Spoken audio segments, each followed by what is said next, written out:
Nama Tuhan Yesus, kami siap mendengarkan firman-Mu. Dalam nama Tuhan Yesus, kami berdoa dan mengucap syukur. Bersama kita katakan, amin. Silakan duduk Bapak, Ibu, Saudara-saudara. Shalom, salam sejahtera dari Tuhan kita Yesus Kristus. Kita bersyukur Bapak, Ibu, Saudara-saudara, pagi hari ini kita dapat datang kembali beribadah di rumah Tuhan. Kalaupun cuaca sepanjang minggu ini ya hujan yang tidak henti-hentinya, tapi kita bersyukur pada pagi hari ini tidak ada hujan. Amin. Ya, jadi sebenarnya jemaat Tuhan tidak ada alasan tidak datang ke rumah Tuhan. Cuaca sekarang cuaca yang cukup baik. Saya tadi pagi teringat dalam doa, ya, bangun pagi doa. Saya ingat, wah cuaca, gimana nih cuaca ini? Ya, pasti seluruh umat percaya pada hari Minggu ini terbeban berdoa supaya cuaca pada hari Minggu cerah ceria. Amin. Dan ternyata Tuhan mendengar dan menjawab doa kita sehingga kita dapat beribadah pada hari ini. Haleluya.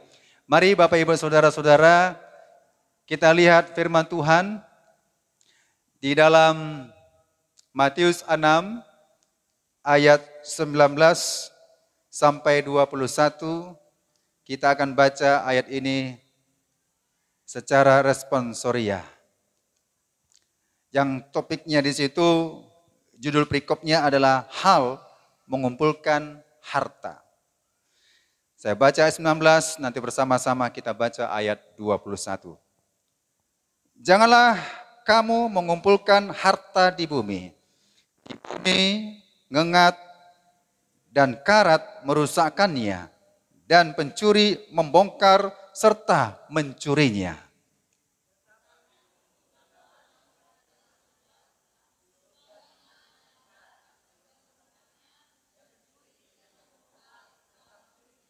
Bersama, karena di mana hartamu berada, di situ juga hatimu berada. Baik. Saya akan jelaskan bagi kita semua, Bapak Ibu Saudara ya. Di mana hartamu berada, di situ hatimu berada. Hari ini Bapak Ibu Saudara, kita ya belajar bagaimana kita menyimpan harta di surga. Karena Bapak Ibu Saudara, harta ini mengikat ya. Kalau kita banyak harta di bumi, tentunya hati kita pun di bumi. Tetapi kalau harta kita banyak di sorga, tentunya pun hati kita melekat di sorga. Amin. Nah, topik pada hari ini Bapak Ibu Saudara, topik firman Tuhan pada hari ini adalah hubungan persembahan dalam ibadah. Bersama-sama kita katakan ya, hubungan persembahan dalam ibadah. 1, 2 ya. Hubungan persembahan dalam ibadah. Mengapa ayat ini saya kutip Bapak Ibu Saudara dan nanti ada penjelasan-penjelasan supaya kita sadar ya, sadar. Mungkin selama ini enggak sadar mungkin ya, supaya kita sadar. Rupanya persembahan dengan ibadah ini tidak bisa dilepaskan. Hari ini harta yang kita maksud berbicara adalah kaitan apa yang kita miliki. Uang, mobil, rumah, tanah, dan sebagainya. Walaupun harta kita simpan di surga bisa daripada talenta kita, ya, pelayanan kita, memenangkan jiwa. Tetapi kita bahas pada hari ini bukan bermaksud melupakan hal itu, tapi biar kita fokus. Harta yang kita miliki kita bahas pada hari ini adalah masalah finansial kita, masalah keuangan kita, ekonomi kita. Tahukah saudara, ya, pada tahun 2023 ini memang diprediksi. Diprediksi artinya apa yang akan terjadi di tahun 2023. Ternyata katanya resesi ekonomi. Ya, jadi kalau orang merasakan seperti itu, pastilah dia akan mengalami kecemasan, pastilah dia mengalami kekhawatiran. Tentunya itu pasti, tidak mungkin. Tetapi kalau kita sadar, kita tahu harta kita bukan di bumi, maka hal itu tidaklah mempengaruhi kita. Katakan amin. Ya, hal itu tidak mempengaruhi kita. Nah, dalam Matius 6 ayat 21 ini Bapak Ibu Saudara, yang kita sudah baca ayat 20-nya, kumpulkanlah bagimu harta di surga ngengat dan karat tidak merusakkannya, dan pencuri tidak membongkar serta mencurinya. Nah, sekarang Bapak Ibu, kita harus mengerti, ya, harta yang dimaksud sini adalah sekali lagi masalah korban-korban kita, masalah persembahan kita yang kita berikan kepada Tuhan. Itu investasi kita ke surga. Dalam perjanjian lama Bapak Ibu Saudara, kalau saudara perhatikan gambar ini, ya, ini gambar tabernakel Bapak Ibu Saudara, ini merupakan tempat ibadah bangsa Israel. Bangsa Israel sejak diperbudak sekitar 430 tahun di tanah Mesir, mereka lupa dengan Allah yang disembah. Dan Tuhan mengutus Nabi Musa. Tuhan mengutus Nabi Musa sehingga bangsa Israel keluar dari tanah perbudakan menuju ke tanah perjanjian. Nah, Bapak Ibu Saudara, bagaimana mereka beribadah? Mereka beribadah mendirikan yang disebut kemah suci atau tabernakel, ya, tabernakel. Nah, kalau saudara perhatikan di sini, ya, mezbah korban bakaran itu tidak bisa dilupakan.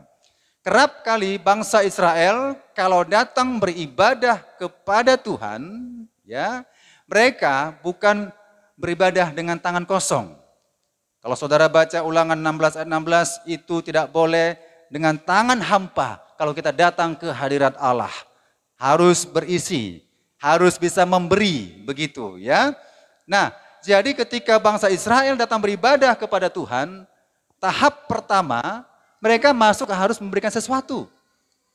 Mereka nggak bisa langsung di sini di halaman ini, tidak, tapi harus harus mempersembahkan sesuatu di mezbah korban bakaran.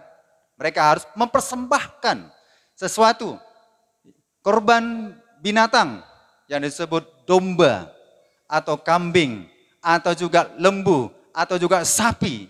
Tetapi bagi kelas ekonomi rendah, ya, mereka memberikan persembahan burung merpati atau tekukur.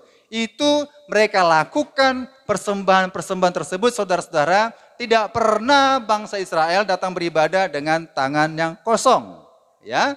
Nah, peristiwa tulah pertama 1 sampai 10. Saudara baca itu di kitab Keluaran. Keluaran 10, kita perhatikan dulu Keluaran 10 ayat 24. Rupanya Fir'aun tahu rahasia tentang namanya korban. Karena kalau tidak membawa korban persembahan, sesungguhnya tidak berkenan di hadapan Tuhan. Keluaran 10 ayat 24 ayat 24 sampai 25.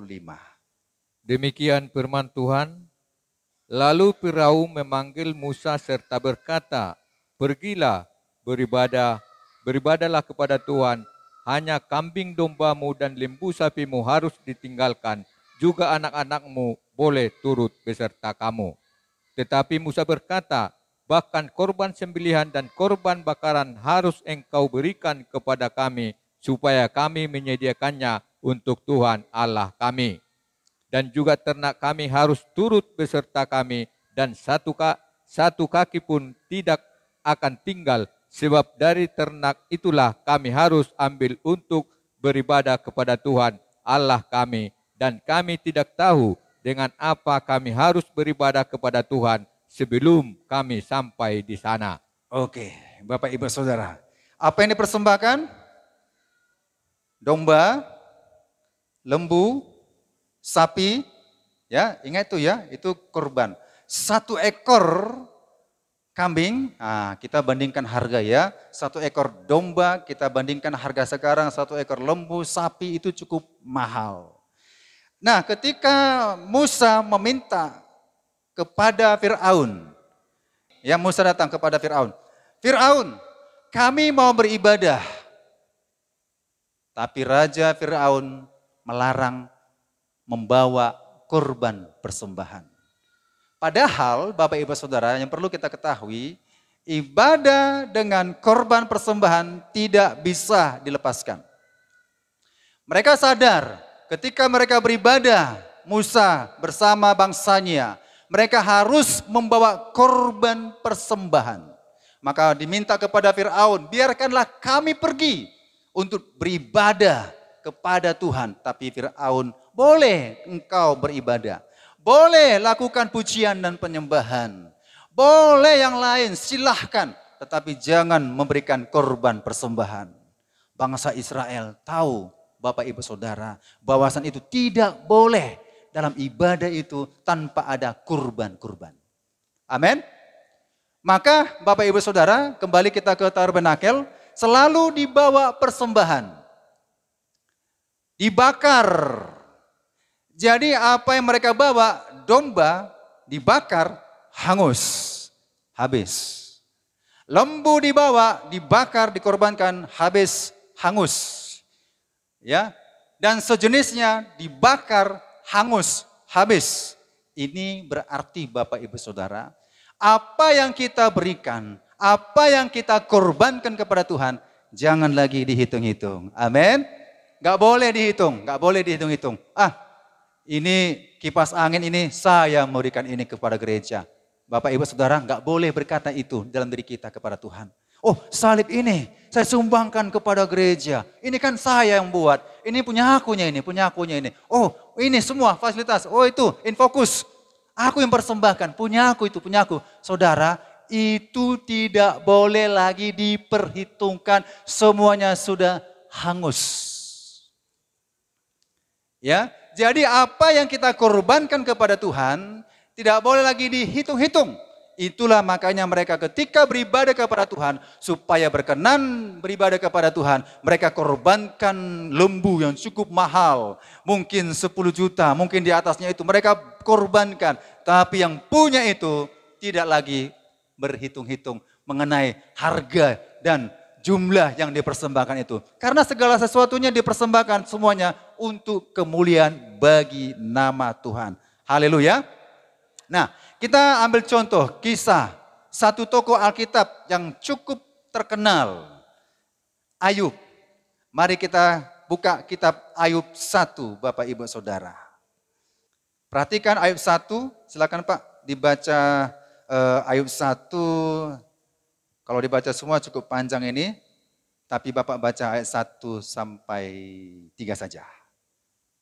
Ada seorang laki-laki di tanah Uz bernama Ayub. Orang itu saleh dan jujur. Ia takut akan Allah dan menjauhi kejahatan. Ia mendapat 7 anak laki-laki dan 3 anak perempuan. Ia memiliki 7.000 ekor kambing domba, 3.000 ekor unta, 500 pasang lembu, 500 keledai betina, dan budak-budak dalam jumlah yang sangat besar. Sehingga orang itu adalah yang terkaya dari semua orang di sebelah timur. Oke, itu sampai ayat 3. Ayub adalah pembisnis ya. Bisnisnya ternak. Ternaknya cukup banyak Bapak Ibu Saudara. Kalau di sini dikatakan dombanya berapa ekor? 7.000 ekor. Lembu berapa itu? 500 pasang lembu. Untanya berapa? 3.000. Keledainya berapa? 500. Kalau diuangkan itu Bapak Ibu Saudara, itu cukup ya dapatlah mobil mewah ya, dapatlah rumah mewah gitu ya Bapak Ibu Saudara ya. Dan Ayub yang kaya atau yang terkaya. Berarti nomor 1. Ayub bukan sekedar kaya, tapi Ayub adalah terkaya. Kalaulah tinggal di kota Medan, dia terkaya di kota Medan. Kalau tinggal di negara Indonesia, Ayub terkaya di Indonesia. Itu maksudnya lokasi tempat, ya. Dia terkaya di daerah sekitar kotanya. Ayub terkaya, Bapak Ibu Saudara. Dan ayat 1 dikatakan sudah kaya Ayub, dia adalah orang yang saleh, jujur, takut akan Allah, menjauhi kejahatan. Pada umumnya Bapak Ibu Saudara, orang kaya pasti banyak yang gak jujur. Ya. Orang kaya banyak yang gak saleh. Orang kaya banyak yang tidak takut akan Tuhan. Saudara perhatikan kalau orang-orang kaya, saudara yang sudah uangnya dianggap seperti daun itu, ya, itu gampang saja mau kemana-mana. Gampang saja. Ya, pada umumnya orang kaya gak cukup satu istrinya. Kalau uangnya cukup banyak untuk melampiaskan segala sesuatunya, gak cukup dia hanya pesta pora. Gak cukup dia hanya senang-senang dengan duniawi ini. Dia juga menambah jumlah pasangannya yang disebut poligami. Itu pada umumnya.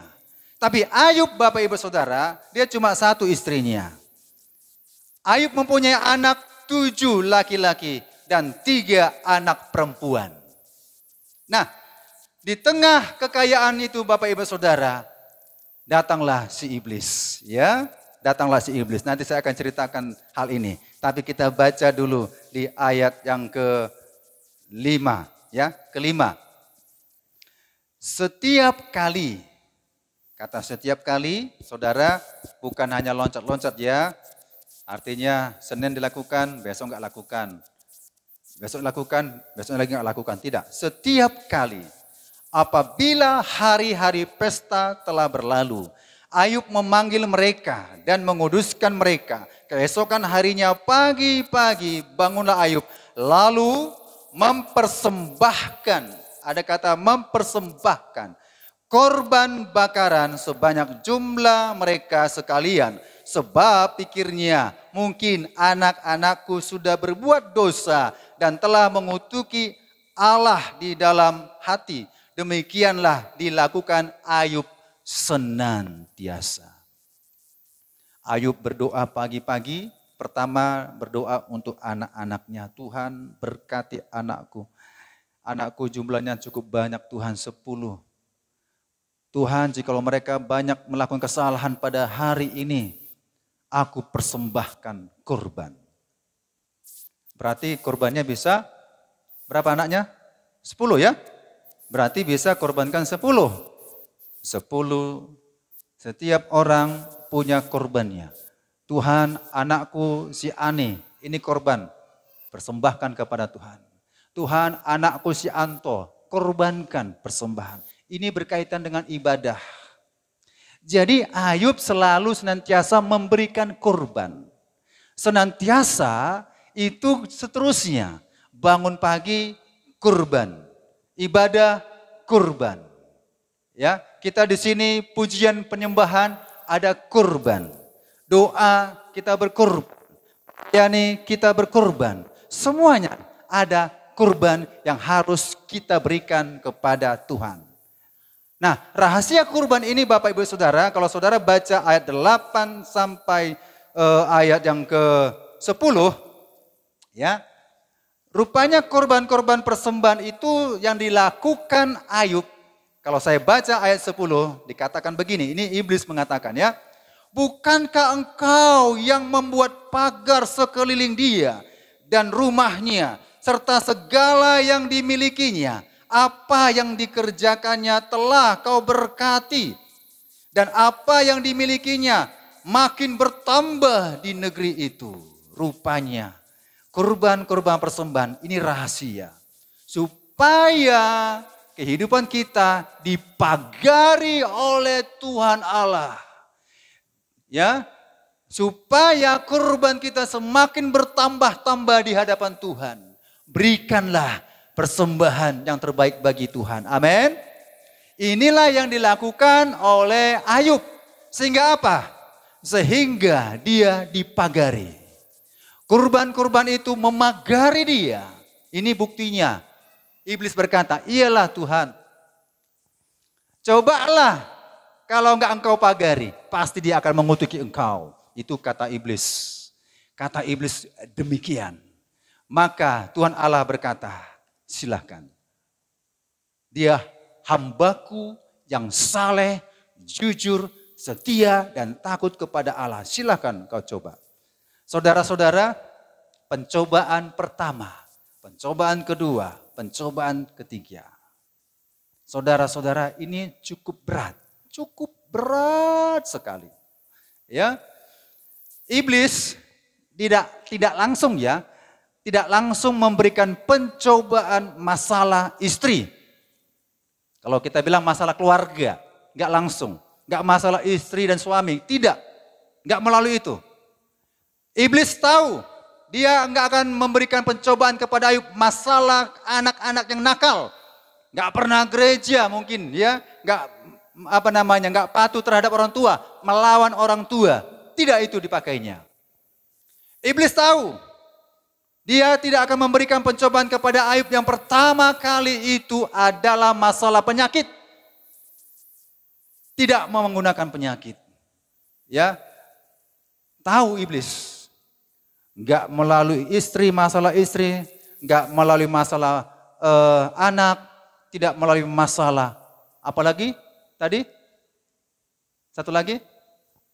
Penyakit, ya. Penyakit barah itu ya.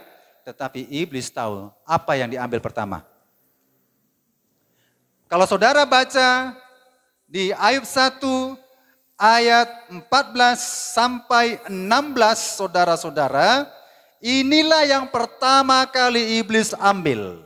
Iblis sangat tahu rupanya kurban-kurban Ayub ini memagari keluarganya. Dipagari keluarganya, dia taat memberikan persembahan ucapan syukur. Dia taat memberikan persembahan najar. Dia taat memberikan persembahan sukarela. Dia taat memberikan persembahan sedekah. Bahkan mungkin saja kalau ada pengembalaan situ, dia taat memberikan persembahan persepuluhan. Taat dia, maka keluarganya, seisi keluarganya dilindungi Tuhan. Dipagari oleh Tuhan. Iblis melihat apa kira-kira yang bisa merusak Ayub dengan hubungannya kepada Allah. Iblis tahu apa yang pertama diambil. Yang pertama diambil adalah ternaknya. Lembu, domba, kurban-kurban persembahan. Walaupun ada onta itu untuk angkutan ya, keledai juga angkutan ya, transport untuk mengangkut barang-barang. Tapi kurban diambil, lembu, domba, sapi, kambing, habis. Saudara baca ayat 16 ya. Telah menyambar dari langit dan membakar serta memakan habis kambing domba. Binatang-binatangnya kurban itu habis. Sehingga saudara-saudara, ketika Ayub berdoa, Tuhan tolong aku. Tuhan ini penderitaanku.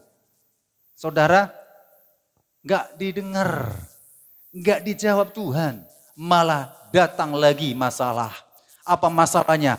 Setelah masalah kurban habis, masuklah masalah yang lainnya. Ternaknya dirampas habis, masuklah masalah anaknya. Anaknya bersenang-senang, berfoya-foya, berpesta-pesta saudara. Orang tuanya takut akan Tuhan, tapi anaknya tidak takut akan Tuhan. Kalau saudara selidiki, dia kan bersenang-senang anaknya. Semua, ya namanya orang kaya ya. Anaknya 7 putra, 3 perempuan, saudara. Bersenang-senang. Bersenang-senang. Dan ini tidak dilindungi Tuhan, karena tidak ada kurban persembahan lagi. Anaknya tewas.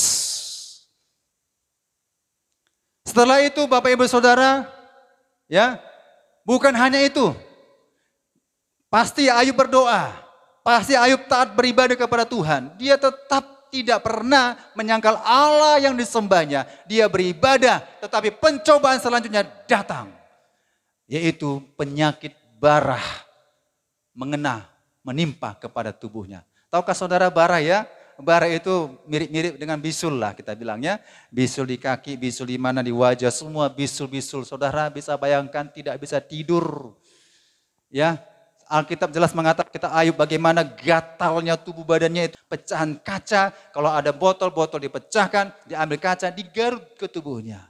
Itu saking gatalnya, digarut. Apakah Ayub meninggalkan Tuhan? Ayub tidak meninggalkan Tuhan. Ayub tetap bersekutu kepada Tuhan. Masalah selanjutnya, apa lagi? Masalah selanjutnya, masalah istrinya. Hai suamiku, ngapailah kau ikut Tuhan? Setiap kali kau ikut Tuhan. Udah masalah anak mau meninggal semua. Harta kita tidak ada lagi. Kau kena penyakit lagi, hai suamiku. Untuk apa lagi ikut Tuhan? Tinggalkan Tuhanmu itu, maka matilah kau. Istrinya meninggalkan Ayub. Tinggalkan. Biasanya tipe-tipe istri begini saudara, ya tipe istri begini, ada uang abang sayang, tidak ada uang abang melayang. Itu biasanya. Gak setia kepada Ayub, ya gak setia dia, gak setia. Ditinggalkannya Ayub, kutuki Tuhanmu itu.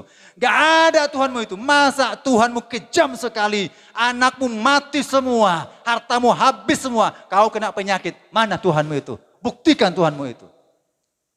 Begitulah kita selalu dicobai oleh orang-orang yang tidak cinta kepada Tuhan. Rajin kali kau ibadah, rajin kali kau berikan apa sesuatu kepada gereja.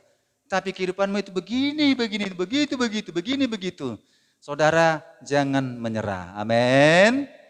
Tuhan tetap menyertai kita dan melindungi kita. Ayub tetap setia.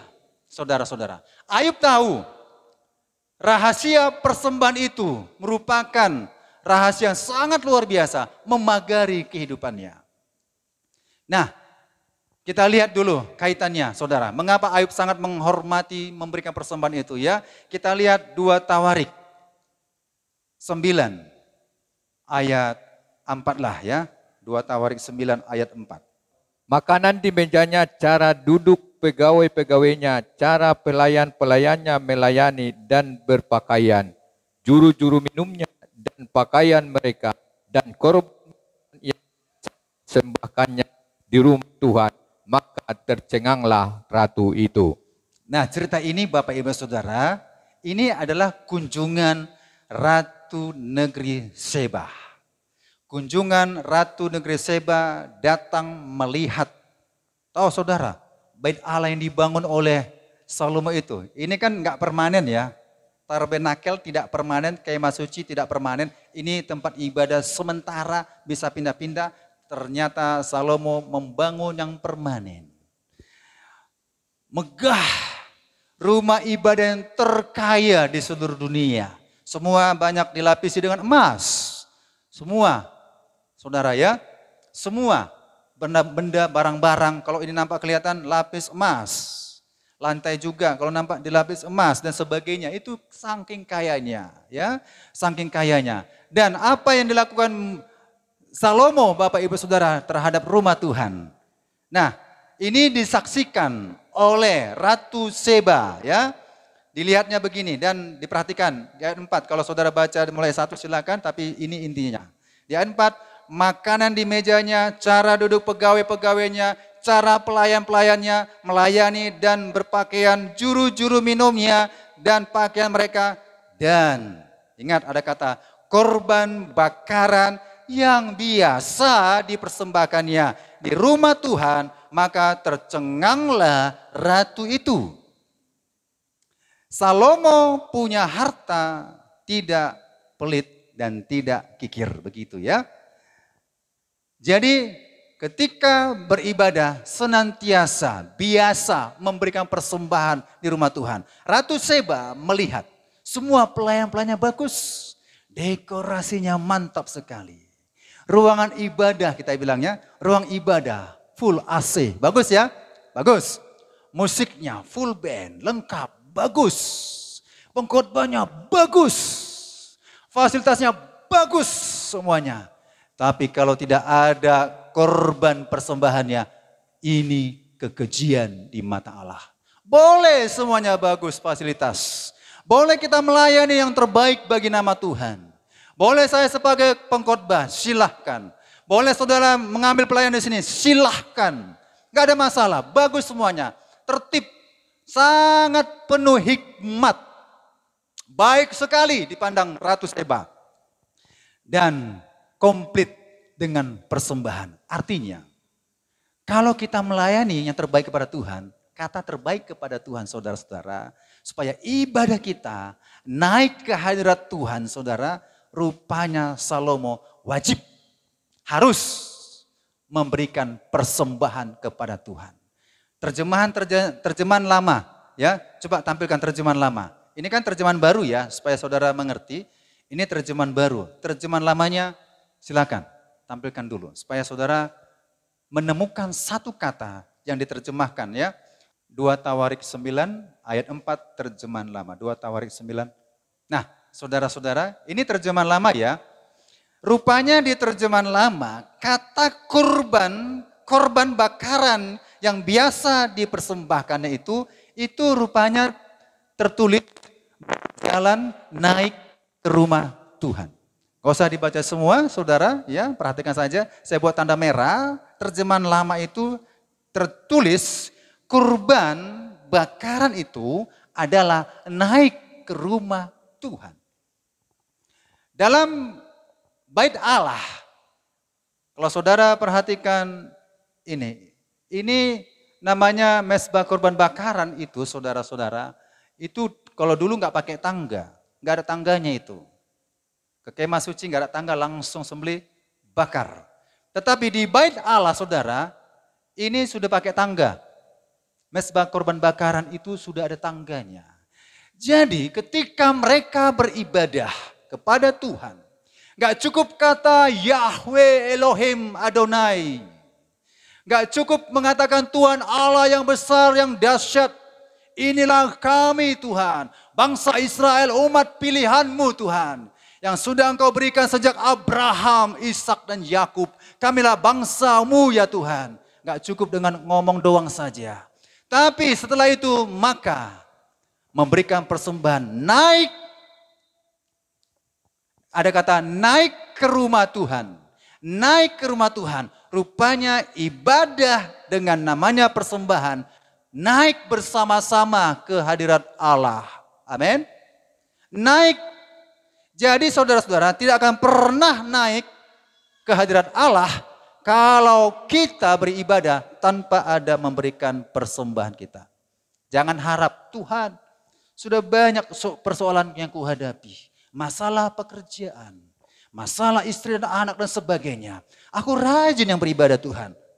Aku rajin yang berdoa Tuhan. Setiap pagi saya berdoa. Bahasa rohku melengking-lengking Tuhan. Tetangga pendengar. Setiap hari aku bernyanyi suka memuji menyembah Tuhan. Ya, suka mendengarkan firman Allah, suka, bagus sekali. Bagus sekali. Tapi bagaimana supaya naik ke hadirat Allah, supaya naik masuk ke hadirat Tuhan saudara-saudara harus memberikan kurban. Ini makanya naik ke hadirat Allah. Persembahan kita ini berkenan di hadapan Tuhan. Tapi ingat, persembahan dari orang jujur. Persembahan dari orang saleh, persembahan dari orang yang takut akan Tuhan. Seandainya lah saya seorang preman, Bapak Ibu Saudara, jagoan di kota Medan, ya, membuat namanya bisnis judi online. Saya menemukan aplikasi, saya kembangkan. Saya lihat di gereja GBI Immanuel Sunggal perlu dibantu. Saya orang yang tidak takut Tuhan, tapi banyak duit. Saya mau berkorban bagi Tuhan. Saya datang beribadah di sini. Misalnya ya, saya datang, saya berikan ke gereja ini 1 M tunai. Wah, gak muat kolektif kita ya. Tekan-tekan lagi. Gak muat. Tap. Udah. Pertanyaannya Bapak Ibu Saudara. Dia ibadah juga sini. Ibadah bagus, tepuk tangan. Haleluya, puji Tuhan. Ada amin, amin. Puji Tuhan, puji Tuhan. Semangat. Topeng, ya, topengnya itu maunya dibuka, buka topeng itu, ya. Dia kan kerjanya bisnis judi online, misalnya, diberikan persembahan, saudara. Kira-kira di hadapan Tuhan, persembahan itu berkenan enggak? Diterima Tuhan enggak? Tidak diterima Tuhan. Tidak akan pernah amal baktinya, sumbangannya, pertolongannya, itu berkenan di hadapan Tuhan. Jadi persembahan betul-betul namanya persembahan, jujur kita. Seperti Ayub, saleh kita, takut akan Allah, ya, jauhi kejahatan. Maka persembahan kita pun berkenan di hadapan Tuhan. Haleluya. Ingat cerita dalam kitab Kejadian, Kain dan Habel sama-sama memberikan persembahan. Sama-sama memberikan terbaik, ya. Sama-sama, ya. Habel memberikan yang terbaik, domba yang terbaik. Kain memberikan korban persembahan yang terbaik dari hasil pertanian, apel yang terbaik, mangga yang terbaik, semangka yang terbaik, padi-padi yang terbaik dipersembahkan di hadapan Tuhan. Sama-sama memberikan persembahan, tapi Tuhan memandang dan melihat dari tahtanya di sorga. Tuhan melihat Habel, dia jujur, dia saleh, dia takut akan Tuhan. Lihatnya lagi persembahan daripada Kain, dilihat, diperhatikan, dilihat rupanya dipandang Tuhan. Kain, orang yang suka menyimpan kesalahan, kebencian, kepanasan hati, kedengkian ada di hati Kain. Memberikan persembahan juga. Sama-sama memberikan persembahan. Ya. Makanya Bapak Ibu Saudara, jujur kita, kalau kita mempersembahkan, itu memang betul-betul tidak ada niat kita sama sekali untuk apa-apa kita. Kita berikan semuanya untuk Tuhan saja. Jujur begitu. Saleh, takut akan Tuhan. Sehingga persembahan yang kita berikan itu berkenan di hadapan Tuhan. Naik hadirat Allah, ya. Naik ke hadirat Allah, maka persembahan Habel naik ke hadirat Allah, naik. Persembahan Kain tidak naik. Maka Tuhan Allah berkata, "Mengapa hatimu panas? Mengapa hatimu panas? Mengapa ada niat jahatmu? Kedengkianmu? Kau suka bermusuhan, kau suka namanya melakukan perselisihan, di mana ada dirimu orang bertengkar." Ya, tidak menjadi berkat, tapi memberikan persembahan Bapak Ibu Saudara, memberikan persembahan, tapi tidak jadi berkat di mata Tuhan, di hadapan manusia. Namanya lengkap, ya, jumlahnya sekian, terbaik di mata manusia. Kalau soal memberi terbaik karena dibuat jumlahnya, dia ranking 1. Tetapi dia tidak takut akan Allah. Ini ditolak mentah. Ya, ditolak Tuhan mentah-mentah. Tidak naik ke hadirat Tuhan. Jadi Salomo memberikan persembahan itu, kurban itu saudara, seluruhnya sudah terbaik. Pelayanan terbaik, tempat yang terbaik, ibadah yang terbaik, semua yang terbaik. Kurban yang terbaik. Naik ke hadirat Allah berarti juga kurbannya harus dipersembahkan kepada Tuhan. Kalau kita katakan saya anak Tuhan yang takut akan Tuhan. Saya rajin beribadah kepada Tuhan. Saya baca Alkitab 8 kali tamat bolak-balik. Tetapi satu hal, tidak memberikan ucapan syukur. Tidak memberikan ucapan sukarela. Tidak memberikan janji iman, najarnya. Tidak memberikan persepuluhannya. Tidak memberikan berbagai jenis-jenis persembahan saudara-saudara. Jangan bayangkan naik doa-doa kita semua. Enggak. Ibadah kita merupakan kejijikan di hadapan Tuhan. Coba Yesaya berapa itu? Tadi sempat ditayangkan. Yesaya 1 ayat 13. Ya. Jangan lagi membawa persembahanmu yang tidak sungguh, sebab baunya adalah kejijikan bagiku. Sungguh-sungguhlah setia, sungguh-sungguhlah saleh, sungguh-sungguhlah jujur, sungguh-sungguhlah takut akan Allah. Jadi enggak jijik Tuhan. Artinya persembahan kita enggak dimuntahkan. Engkau tidak panas, engkau tidak dingin, engkau suam-suam, maka aku memuntahkanmu. Puh. Tuhan, bukankah aku sudah bernubuat demi namamu? Tuhan, mengusir setan demi namamu? Bukankah aku pelayanmu Tuhan di gereja?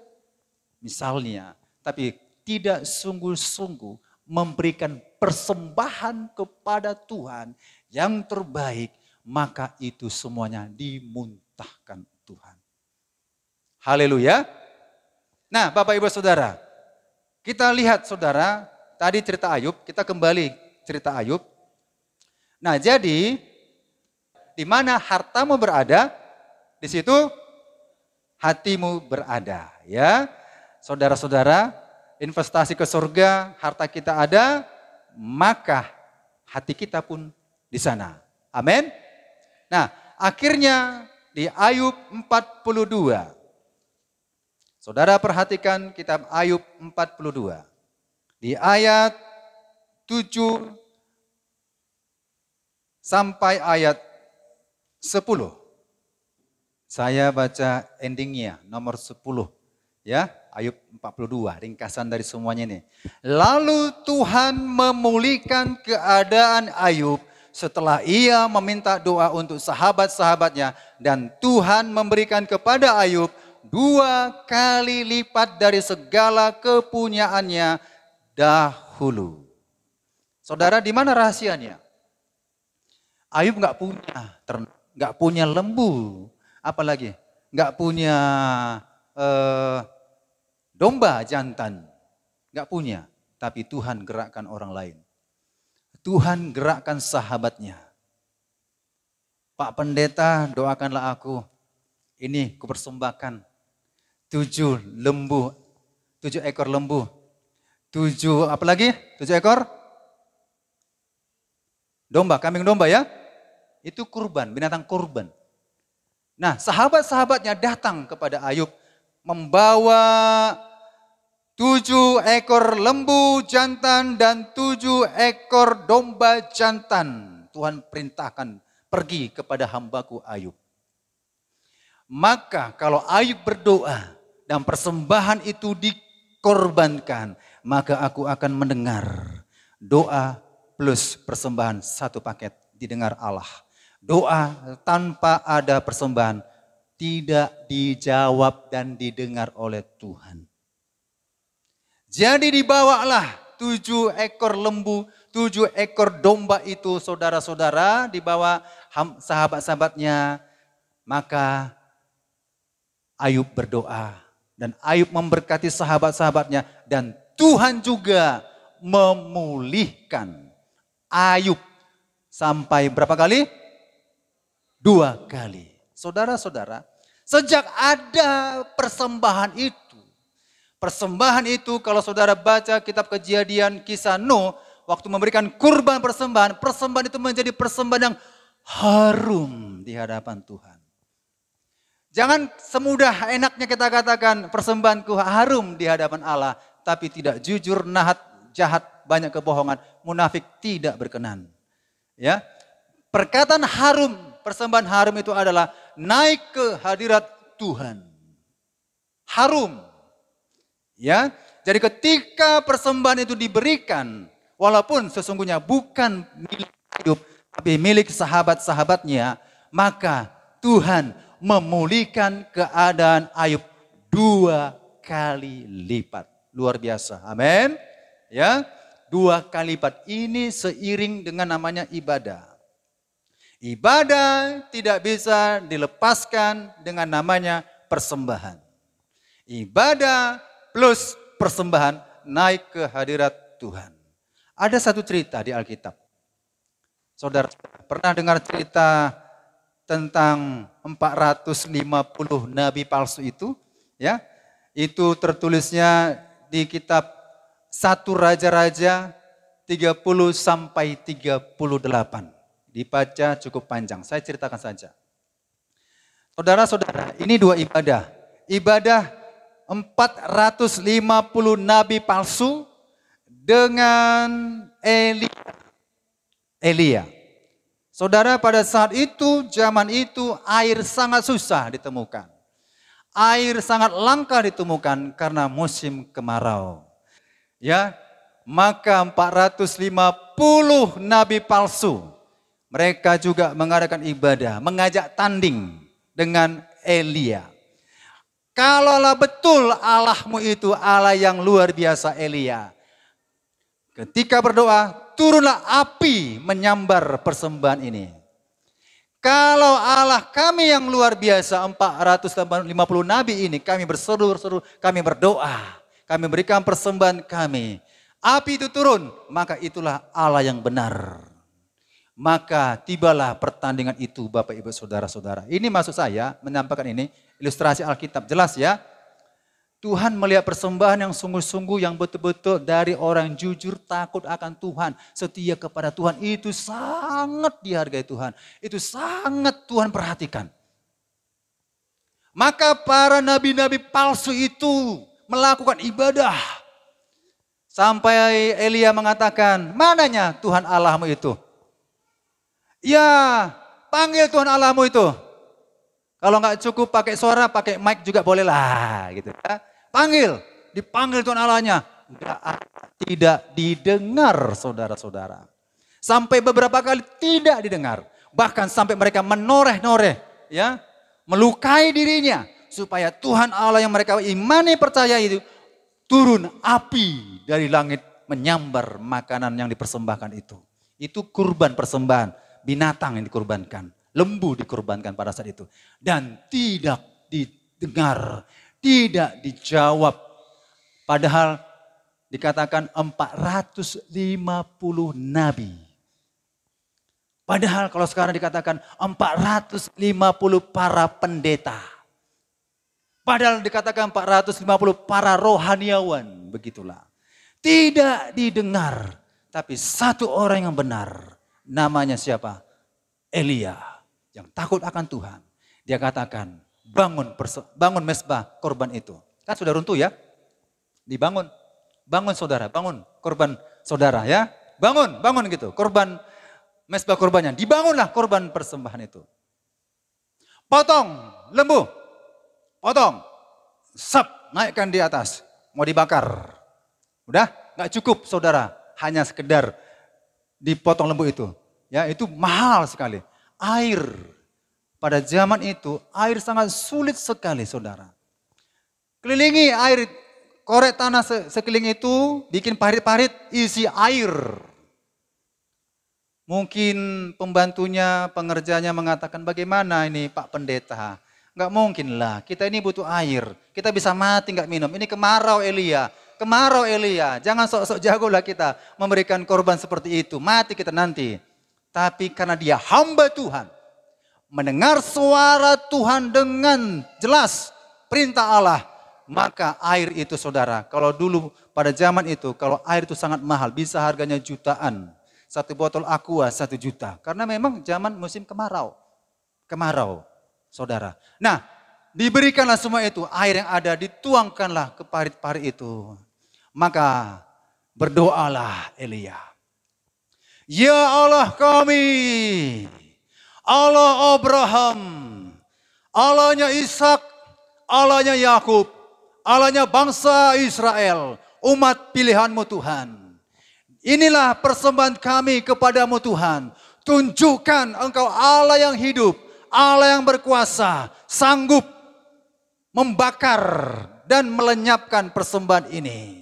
Mereka berdoa ya, arti mereka kan ada juga kan pembantu-pembantunya. Elia berdoa menghadap tangan ke langit. Dan saudara, ibadahnya, itu kan ibadah ya. Ibadahnya berkenan di hadapan Tuhan. Maka turunlah api dari langit membakar semua persembahan. Tidak dengan korek api dengan cara manusia. Kalau mana cara manusia kan udah bakar aja. Hangus ya kan? Seperti itu ya. Dibakar. Tapi api dari Tuhan turun membakar persembahan itu. Habis. Maka Tuhan memerintahkan bunuh semua nabi palsu itu. 450 orang itu dibunuh oleh Elia.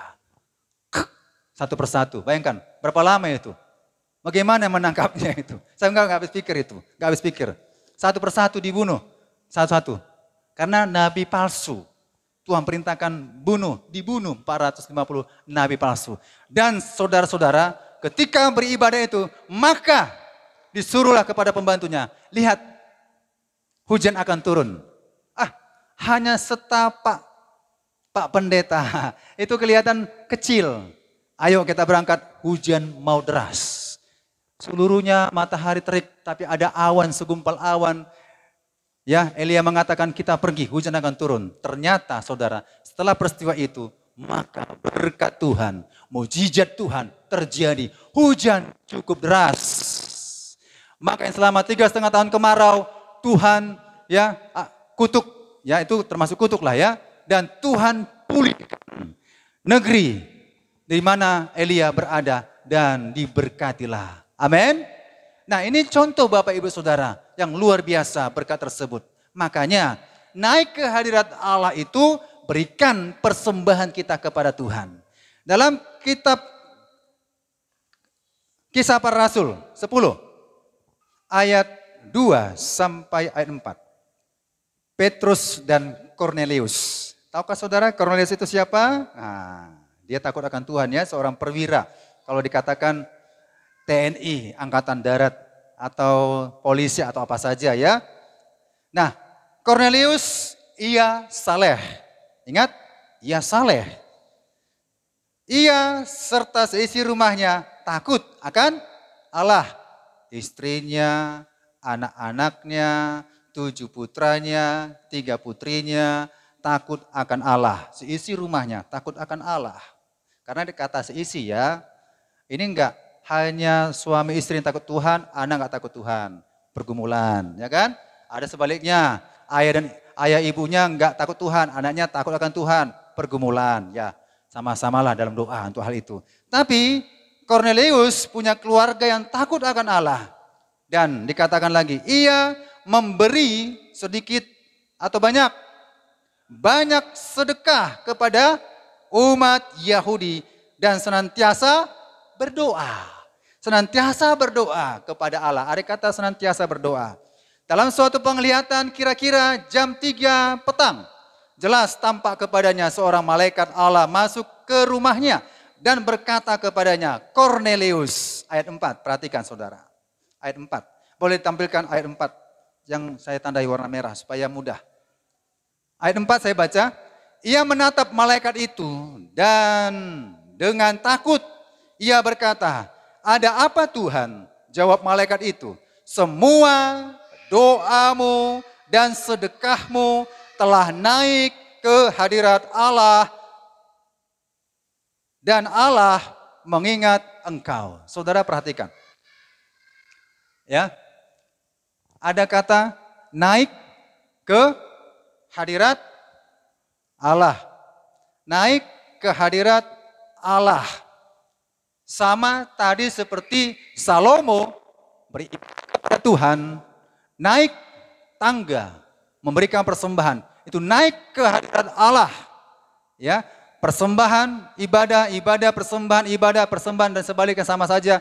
Itu sama-sama naik ke hadirat Allah. Jadi ketika Kornelius, saudara, suka memberi. Walaupun dikategorikan persembahan sedekah. Persembahan sedekah kepada bangsa Israel. Tidak sedikit tapi banyak sedekah yang diberikan. Mengapa dia tidak memberi sedekahnya kepada bangsa Arab? Mengapa dia enggak memberi kepada bangsa Yunani? Atau kepada bangsa Roma, Itali? Atau kepada bangsa yang lain? Mengapa dia berikan kepada bangsa Yahudi? Dia tahu janji Allah dalam perjanjian lama tidak ada dibatalkan. Yaitu Abraham, siapa yang memberkati engkau akan diberkati. Siapa yang mengutuki engkau akan dikutuki. Anaknya lanjut berkat itu Ishak. Ishak, kata Tuhan Allah, siapa memberkatimu Ishak akan diberkati. Siapa yang mengutuki engkau Ishak akan terkutuk. Ishak punya anak diteruskan kepada Yakub. Yakub, siapa yang memberkati engkau akan diberkati. Siapa yang mengutuki engkau akan dikutuk. Dan Yakub berubah nama menjadi Israel. Karena Yakub menang dalam pergumulannya, maka Yakub diberi nama yang baru, Israel. Israel, siapa yang memberkati engkau akan diberkati. Siapa yang mengutuki engkau akan dikutuk. Kornelius bukan orang Israel. Dia tahu siapa yang memberkati bangsa Israel akan diberkati. Amin. Israel adalah bangsa Yahudi. Ya, keselamatan datang dari bangsa Yahudi, kitab Yohanes ya. Nah, jadi dia tahu dia berikan sedekah kepada bangsa Israel. Apa yang dibutuhkan? Berikan kepada bangsa itu. Apa yang dibutuhkan? Berikan kepada hamba Tuhan. Apa yang dibutuhkan saudara? Berikan sesuatu kepada hamba Tuhan. Maka janji Tuhan melalui malaikat berkata demikian. Semua doamu. Bukan dibilang satu doamu. Dua doamu yang ku dengar. Yang 50 doamu, enggak aku jawab, enggak. Kalau saudara punya pergumulan banyak 1, 2, 3, 4, 5, 6, dan 7, 8, 9, 10. Semua itu didengar Tuhan dan dijawab Tuhan. Apabila memberikan korban yang terbaik bagi Tuhan. Amin. Maka saudara-saudara dikatakan malaikat, pesan Tuhan Allah kepada malaikat. Semua doamu, semua doaku Tuhan, semua doaku. Doaku yang masalah pekerjaan, iya. Masalah pekerjaanmu, masalah istri dan anak, iya. Masalah istri dan anakmu, masalah ini Tuhan aku berdoa, iya. Semua doamu satu persatu, semua doamu, kata semua banyak, semua doamu didengar. Amin. Semua doamu dan sedekahmu telah naik ke hadirat Allah dan Allah mengingat engkau. Di ayat 30 diulang kembali Bapak Ibu Saudara-saudara. Maksud saya ayat 31 diulang kembali. Dikatakan demikian dengan pasal yang sama.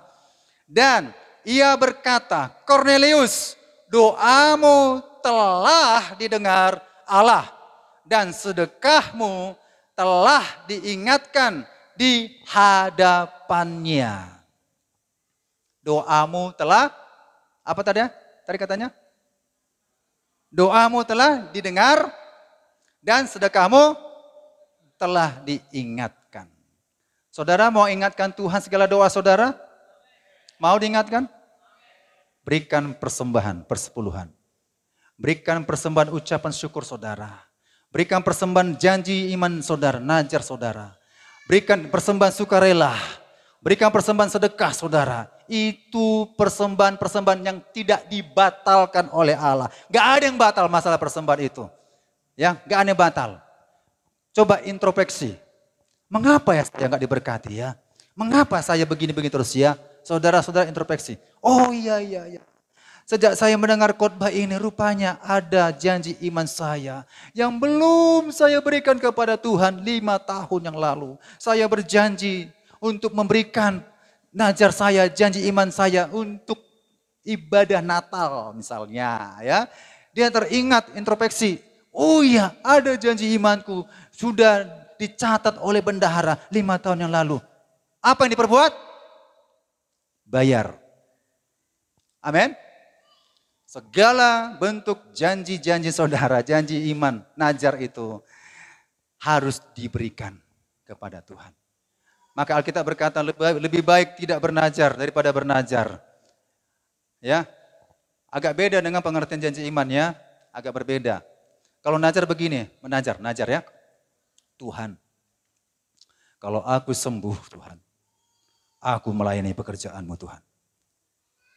Tuhan, kalau aku bekerja, dapat pekerjaan terbaik, persembahan sulung kuberikan kepadamu Tuhan. Ini kan namanya menantang gitu ya. Bagus saudara, tapi setia dong. Kalau nggak setia nggak dijawab itu. Kan sungguh-sungguh ya. Perkataan orang saleh, jujur, takut akan Tuhan, didengar. Mau kita tantang Tuhan, didengar. Tuhan, seperti Hezkia kan. Aku sudah berbuat baik. Aku sudah betul-betul melayani pekerjaanmu Tuhan. Tambahkan dong usiaku 15 tahun Tuhan. Tambahkan Tuhan. Ditambahkan enggak? Ditambahkan. Itu doa orang jujur. Boleh terkesan mau menantang Tuhan, silahkan. Tapi saudara setia, jujur, taat seperti Ayub, seperti Kornelius contohnya. Ya, doamu semua didengar. Haleluya. Ternyata dapatlah pekerjaan yang baik. Dapat pekerjaan baik saudara. enggak memberikan persepuluhannya, enggak memberikan apa yang dikatakannya.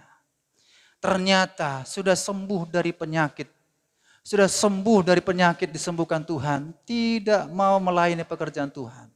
Berikan ibadah apapun saudara berikan, tidaklah berkenan.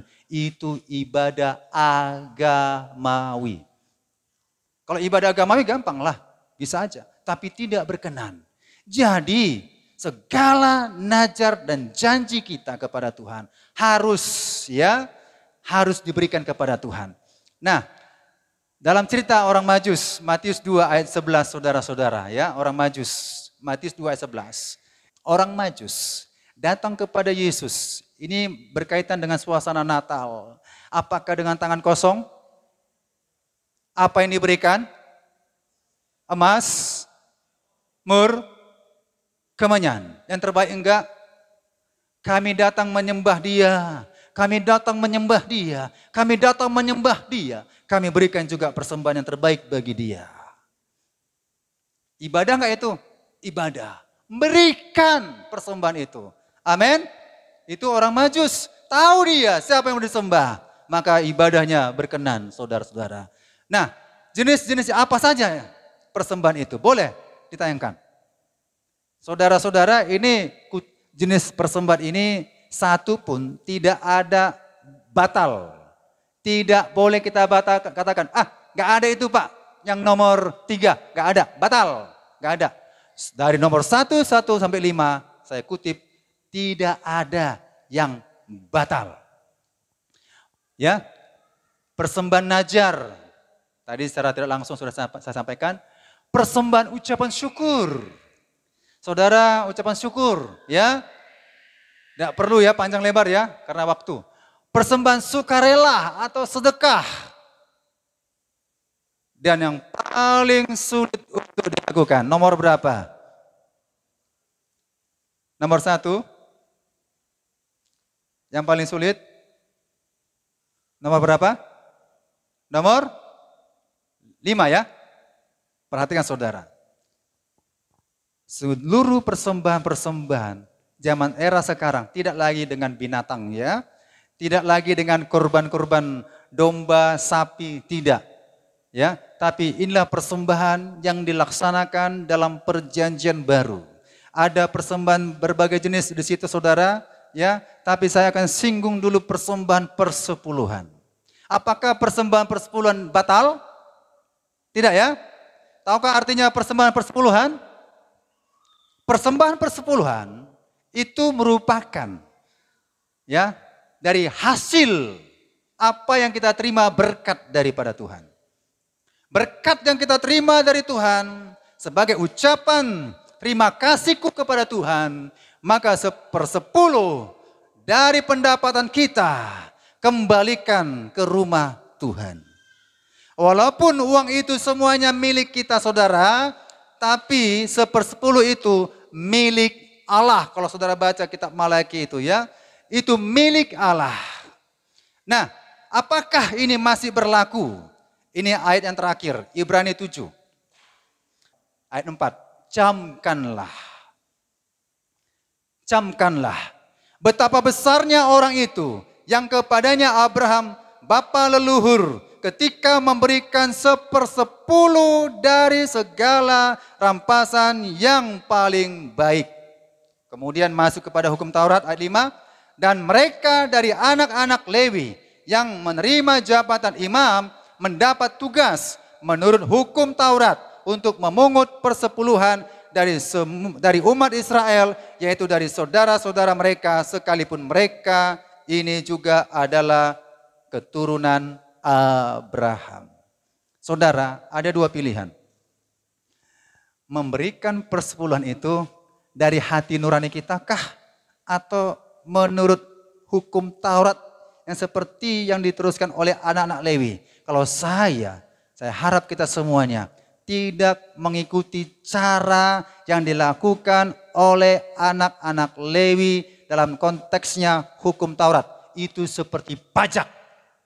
Betul? Bayar pajak tiap bulan, dapat gaji, pajak. Dipungut pajak. Tapi Abraham Dia memberikan persepuluhan itu karena dia tahu Tuhan sudah memberkatiku. Tuhan sudah menyertaiku.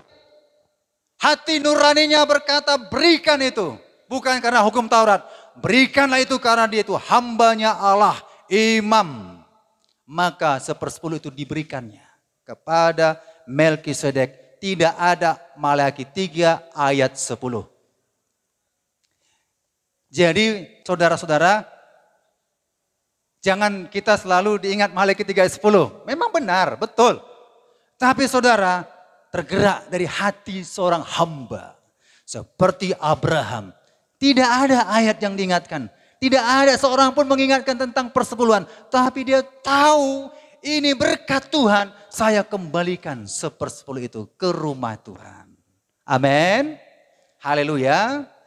Jadi saudara-saudara, supaya doa kita, ibadah kita naik bersama-sama ke hadirat Allah, berikanlah yang terbaik kepada Tuhan. Amin.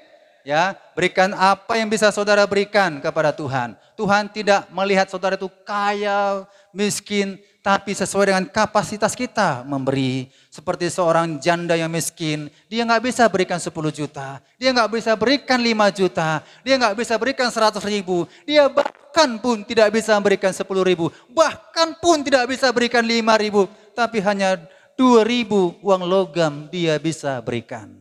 Ini ilustrasi saya. Hanya itu dia bisa berikan. Yang terbaik. Tuhan tidak memandang jumlah, nilai nominal, angka yang saudara berikan. Tapi hati yang sungguh-sungguh yang memberikan itu kepada Tuhan. Amin. Inilah persembahan yang sejati. Inilah persembahan yang berkenan di hadapan Tuhan. Demikian firman Tuhan. Amin. Tuhan Yesus memberkati.